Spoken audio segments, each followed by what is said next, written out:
Welcome to She Rebel Radio, a community-driven podcast dedicated to supporting women to unlearn conventional rules and create businesses of significance. Each season, She Rebel Radio brings you insights and advice from noteworthy women entrepreneurs who strive to create more meaning, impact, and purpose. Now here is your host, Lulu Minns. Welcome to episode 85 of She Rebel Radio, The Joy Filter.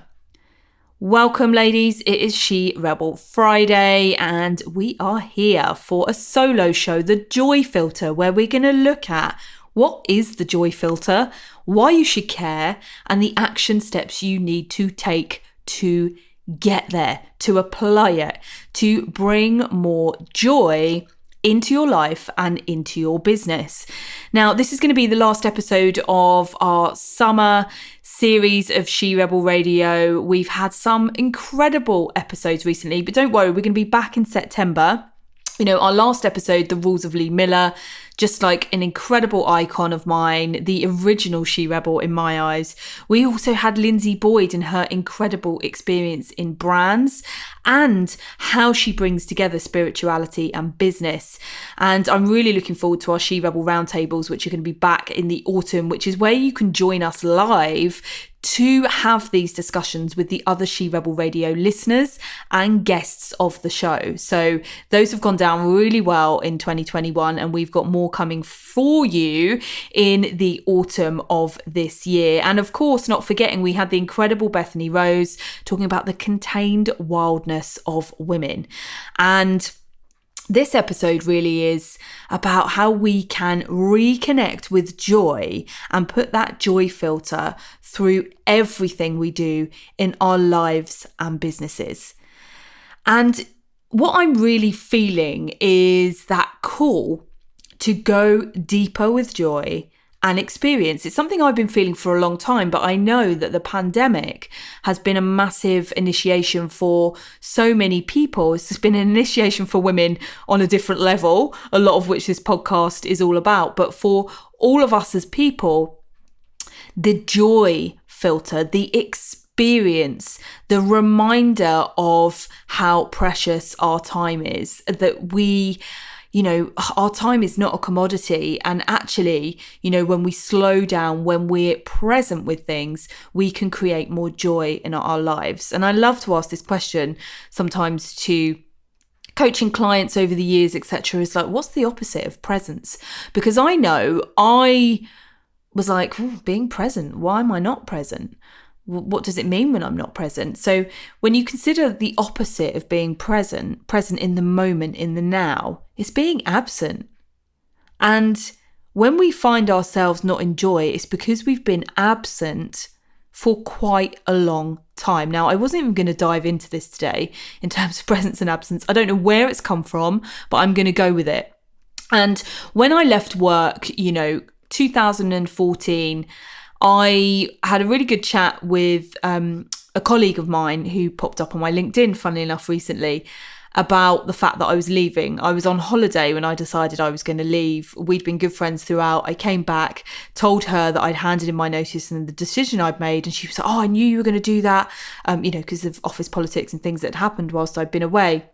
And, I really don't want you to. It was really emotional. But she said, and I don't even know if I've said this before on the podcast, but anyway, hey ho.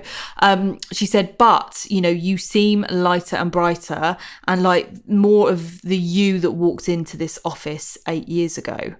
And that's because I'd lost my joy. I wasn't in joy with what I was doing every day. I wasn't in joy with my life, with myself and all of those things. And it's been a very gradual and bumpy and sometimes treacherous process to bring more and more joy back in. And another reason I wanted to share the joy filter with you today, where we're going to look at, what is this joy filter, why you should care, and the action steps you can take to get there, is because we were also talking about this on our retreat that we had in June. And one of our participants said, when we were having our closing ceremony, said, it's just been, as well as a number of other things, amazing, like to hear from other women that they also find this joy and happiness thing really freaking hard. Because it is. Although it is often us getting back to the nature of who it is that we really are. So the filter, the joy filter, like what is a filter? A filter is a porous device for removing impurities, okay? A porous device for removing impurities. And I've seen some incredible friends of mine, Lizzie from Go Coastal Coaching, Blue Health Coach, creator, doing these amazing beach cleans, and they've got these sand filters actually that filter out the plastic from the sand. The noodles, I think they're called noodles or noodles, which are the little bits that connect plastic when they manufacture it, and they are all over, and there are hundreds and thousands on various beaches around the world, including a particular beach in Cornwall. And they've got this thing, and the kids like doing it because it goes round and round, and then it's left with all the plastic in, and the sand goes back onto the ground. That's a filter, right? It's a porous device removing impurities. In that case, removing plastic from sand, plastic that animals can swallow and, cause so many difficulties. So to the sea life and everything else. And it's a massive problem that we are, becoming more aware of and addressing. So what does it look like when you get that kind of filter out and you're clearing your life and business up with joy? So you're removing the impurities. That's in, and there will be a name for that particular filter. I can't remember what it is for the sand one, but there will be a name for it, and you're left with the plastic and the waste and the horrible bits at the top. And why it is that you should care? Because because we feel good when we're in joy. And again, the personal development I've done and experienced over the years, and I have to remind myself still now, because it's always about practice and not perfection, is we can get really caught up in doing the personal development work for our businesses, because you don't have a choice when you start a business, for your life, because you want to make something happen. I.e., you want to, bring the money in, you want to be successful, you want to, if you're doing the personal stuff, the relationship, the blah, blah, because you think that thing that you want will make you feel different when you have it. But actually, if you really connect with joy and what makes you feel joyful, you manifest and create better things anyway. And that can be a murky process, which I'm going to share a bit with you in a moment. But it can also mean you can manifest things without being quite as specific, which may be contrary to some advice that you've heard. It may be contrary to some advice that I've even given. But when you're really struggling to manifest it's because you need to apply the joy filter and really just follow the joy. Don't chase the money. Don't chase the success. Don't chase the relationship, whatever it may be, because when you feel good, you attract good. When you feel joy, you attract more joy in. That's the way it works. What you appreciate appreciates. So here is how you start to apply the joy filter. I'm going to give you 5 steps. So grab a pen and paper if that feels good to you. And the first one is recognizing being in joy is not easy, that we all find it hard. Because when we witness and recognize that in each other, we can stop beating ourselves up about it. That, why am I not feeling more joy? And all of that stuff is going, okay, I accept that actually the human experience can be a difficult one. And we have to make a conscious process with ourselves of reconnecting with joy. And that filter, that porous device is like a process, right? There's a start, a finish and an end goal. So recognize it's not always easy. Number 2, decide what joy is and what it isn't for you. What actually brings you joy? When we've been so disconnected from it, that can be a super difficult question. It's never harder when, if someone's never had coaching or anything like that before, and so many people have said this to me over the years, it's really difficult when someone says, what do you want? What brings you joy? What makes you happy? because quite often you might have been disconnected from those feelings anyway and have numbed out in some kind of way. So it's about deciding to get clear about what joy is and what actually brings you joy, what kind of activities brings you joy. And a great little tip for this, and you don't need to know all the answers straight away. As I said, this is always about practice and not perfection. And connecting with that inner child. Connecting with your authentic self, which takes work, which takes time, which takes practice. So meditation, yoga, all of those things bring me joy, but they also take me back to that inner child, that authentic self. And I really started to check in a couple of years into my kind of yogic meditation journey when I was really starting to make it not fun and not joy and another chore and thing on my to-do list. So check in with that.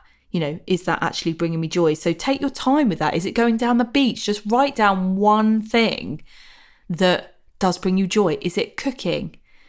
Is it spending time with your family? Just that one thing that brings you joy, and start to notice what else brings you joy. Number 3 is to identify any beliefs that you have around joy. I.e., this is where the self-worth issues can come up. I don't deserve it. Or, if you're looking at bringing more joy into your business, and I love having coaching conversations with my clients about this, and I do this myself, is going, it's not really bringing me joy anymore.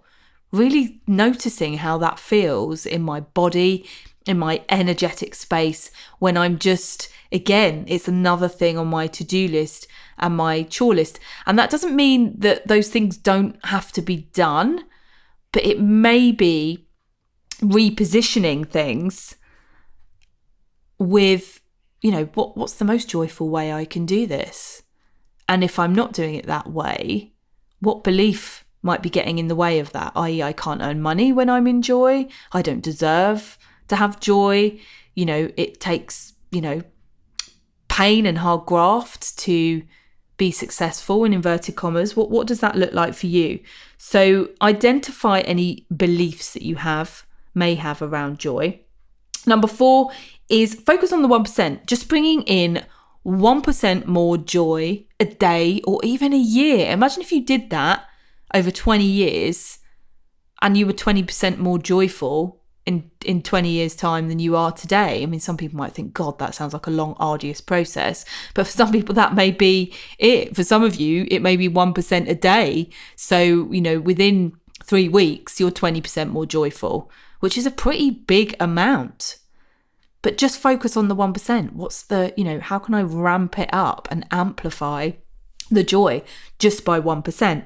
And number 5 is recognize joy needs space and time. It needs us to be able to pause, because if we're always running on a treadmill and always busy, that we can't take the moment to pause and appreciate joy, then again, it's going to always feel forever a little bit far away, a little bit kind of within grasp, but not. And I was thinking about this when I was preparing this episode this morning, eating breakfast on the back step in the sunshine. It's been glorious in Cornwall this week. And, just really taking my time to notice what it was that I was eating and the sunshine around me and, allowing the pleasure of those things to fully embody and embrace that moment in time. And if that was the only thing that I find joyful today, apart from recording this podcast episode, obviously, then at least I have had 2 minutes in joy, where there was a time where I didn't really notice when I was enjoying, when I wasn't, when I was running around. Not that it was that bad. For some people it is, but this is what conscious awareness is. Taking that time and going, this is a real joyful, beautiful moment.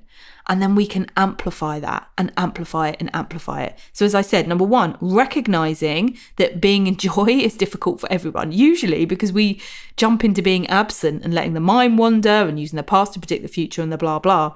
Number 2, decide what joy is and looks like for you, and be really curious about that. Bring back that inner child curiosity of, when you think of kids. I had a family holiday a few weeks ago, my sisters and their children, and, two of the little ones, the minute they get on the floor and they can run across the floor, they're in so much joy. That's so much fun. We were all like that once. Some of us were a little bit more angsty children than others. Apparently I was, whatever our karmic pattern might be and things like that. But, it's really reconnecting with that. So that's step number 2. Number 3, identifying your beliefs around joy, because this joy filter, this purest device for removing impurities, life is hard. And as human beings, we are complex. One of my coaches said years ago, business is simple, it's you that's not. And that's the truth. And, we have to remove those impurities. We have to get super curious about what they are, which is often below the conscious mind. So it's not always conscious. You have to make the unconscious conscious to kind of clear it. Number 4 is just ramp it up. 1%. Focus on feeling good. Do more of it, and that attracts more of it. And number 5 is recognize joy needs space and time. So be present as much as possible, just with the little things, and you will create more of it. That's been an amazing, joyful episode that I have loved sharing with you today. And to wrap up our fully heated summer series, I'm really looking forward to taking some pause and, again, reflecting. And as I said, we've all really been called and encouraged to go deeper with joy, deeper with experience, deeper with ourselves.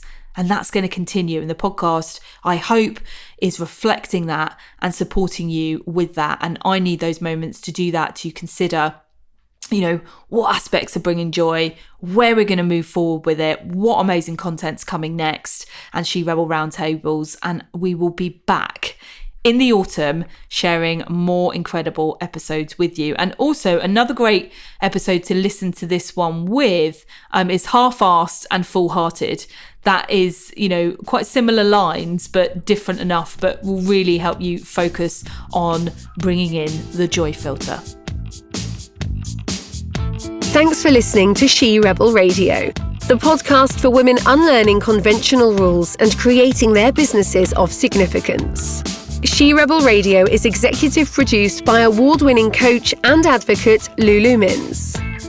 If you enjoyed this episode, make sure to hit subscribe. And if you're feeling social, find Lulu Mins and the She Rebel Radio community using the links below.